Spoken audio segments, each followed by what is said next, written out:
Welcome back at 7:33 now. Mouldy bread, high sugar content, extra treats and blatant menu limitation for children living with celiac disease. These are just some of the complaints made recently about the government's school meal programme. We're joined now by Aisling Larkin, cookery writer and broadcaster. Good morning to Aisling. Morning. Now, on paper, this scheme seems like a godsend to thousands of families in the country. But since 2019, it's been introduced, the school meals programme. But it's getting a lot of flack. Why so? Yeah, it is. And it is a godsend. And I think to live in a country that we have the privilege of giving a school lunch is amazing. It's set up on the basis, like so many other countries, like Finland, like Japan, like France, that it's this whole idea that if they're fed well, they can learn well. So it's about holistically looking after the child. The intention is so good. The execution, not so good at the moment. And they did a pilot programme and it was evaluated. I think it was probably evaluated very quickly, maybe not enough. And as a consequence, we have a system that's loose. The guidelines are too loose around it. There is parameters as guidelines, which we can have a look at, because I think it's interesting for parents to know actually what the guideline is and what a meal should include.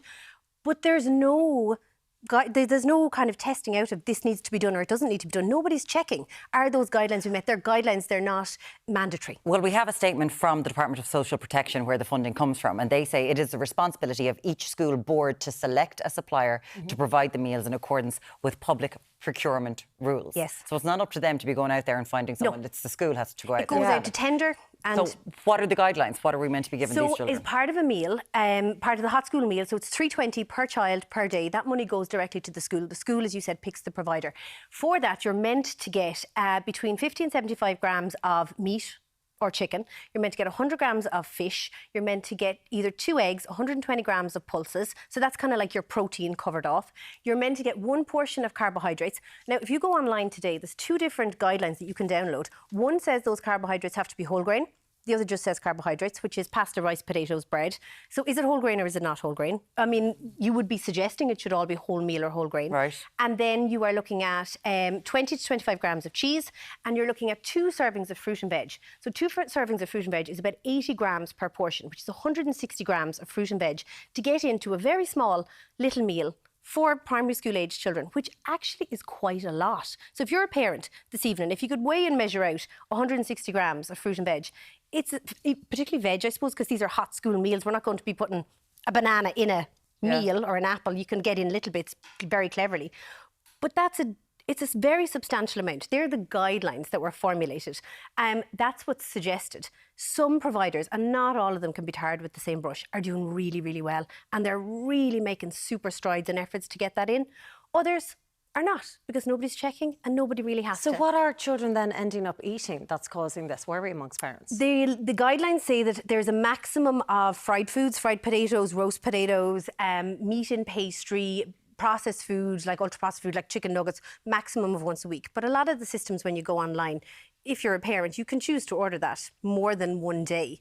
So it's not actually restricted. So again, it comes down to parents and what parents are choosing and what parents are ordering. All of the providers are offering a wide range. Oh, so parents can go in and go, this is what my child will have, because I know that you have seen some issues with this. Doreen Allen, there's an awful lot of people within the food space that have huge issues with what's available.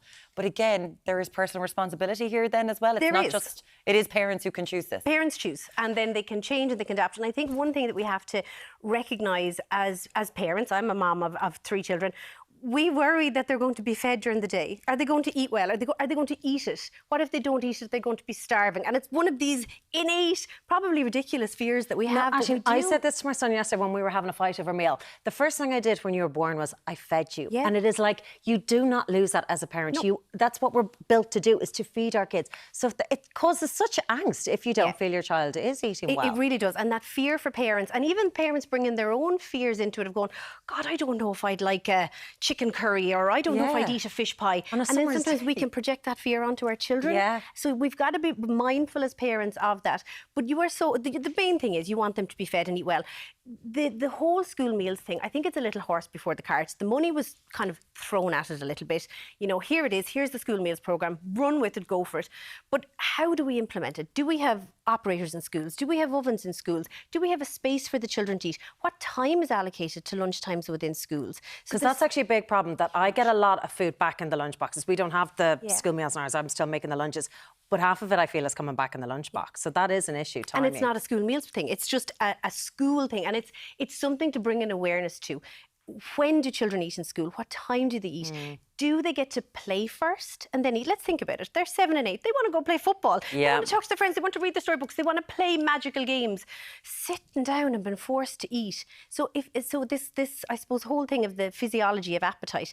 If they can get fresh air, if they can do 10 minutes of movement first before they actually sit down, they'll have a greater appetite. You'll have a better chance of them eating something if they have an appetite to it. 0896 111 111. This is all very, very interesting and seems to make an awful lot of sense. Parents, teachers and principals, they have noted a high percentage of food waste in schools. That these school meals are just going straight in the bin.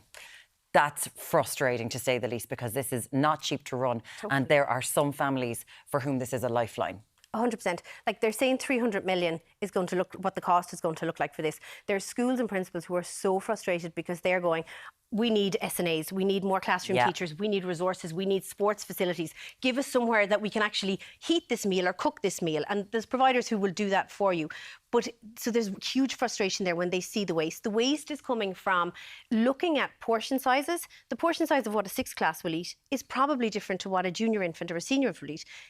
For the providers to create different portion size meals, that's very, very difficult. And you haven't even gotten margins game. You haven't even gotten into children who might need a gluten-free diet. That's it. And a lot of providers are like, there's a company I'm working with in Waterford at the moment, and they've brought me on as a consultant, and they're so adamant about that, and they're really, really good at looking after that. Like, all meals, they won't put breadcrumbs into anything like a meatballs, because then it wouldn't be celiac friendly. They pay extra to use a gluten-free soy sauce, because then it just becomes universal. So there are providers who are doing excellent things. Because it's something that has to be looked at, kids with allergies. It's so, like, that is so important, I think, for school. Looking internationally, you know, as you said, this was an election promise. Throw money at it, and sure, listen, we'll think about how it's implemented in 5 years' time when we take it away from them. What should they be doing? International best practice, because we're not the first country to do it, and some places have been doing it for decades very successfully. They have. I spent almost a year working with Helsinki, with the University of Helsinki, on food education programmes. I travelled to Singapore. I worked with a Michelin star chef who's revolutionising school meals over there. I've spent so long within this area, and I suppose there's a couple of things. It has to be about a food experience and a food journey. As providers, you've got to meet children where they are on their food journey. There is no point in providing a fish pie if nobody's going to eat a fish pie. So exposure to food, learning about food. I know the Food Dudes programme, and I hate even mentioning it, has existed. It's limited in what it can achieve.